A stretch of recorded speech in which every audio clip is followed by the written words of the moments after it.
Good evening everyone, সব কেমন আছো? আজকে আমি দুপুরে বানিয়েছিলাম মাটন। চলো মাটনের রেসিপি দেখাই। প্রথমে আমি কড়াইয়ে তেল গরম করে, যেহেতু আলু ভালো লাগে খেতে, ওই জন্য আলুগুলোকে লাল লাল করে আমি ভেজে নিয়েছিলাম এবং অন্য জায়গায় আমি মাটন ভালো করে ধুয়ে প্রেসার কুকারে একটা সিটি দেওয়ার জন্য রেখে দিয়েছিলাম। এবার কড়াইয়ে তেল দিয়ে গোটা গরম মশলা, তেজপাতা আর শুকনো লঙ্কা ফোড়ন দিয়ে আমি অনেকগুলো পেঁয়াজ কেটে রাখাগুলো দিয়ে ব্রাউন হওয়া তাক ওয়েট করছিলাম।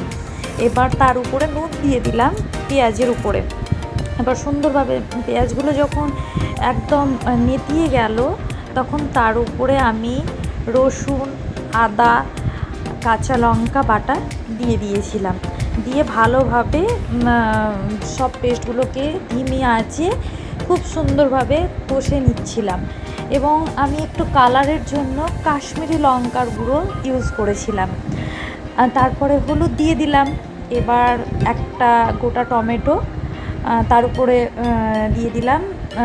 আর এইদিকে দেখো আমার মাটনটা সেদ্ধ হয়ে গেছে।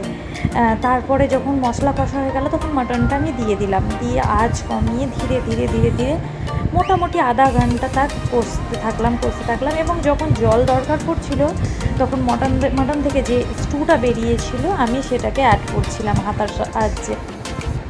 ধীরে ধীরে যখন দেখলাম পুরো তেল ছেড়ে দিয়েছে, কষানো হয়ে গেছে, তখন আমি যে বেঁচে থাকা আমার স্টুটা আর আলু ভেজে রাখা সেটা অ্যাড করে দিয়েছিলাম। এবার জল যেহেতু কম ছিল ওই জন্য অন্য জায়গায় গরম জল, ফোটানো জল দিয়ে দিয়েছিলাম। এবার দেখো মোটামুটি 15-20 মিনিট হওয়ার পর সব কিছু গলে গেছিলো। তখন আমি মাটন মশলা দিয়ে গ্যাসটা অফ করে দিয়েছিলাম। খুব সুন্দর হয়েছিল খেতে। দেখো কালারও খুব সুন্দর এসছে। তোমরা এটা ট্রাই করতে পারো। ঠিক আছে, থ্যাংক ইউ, বাই।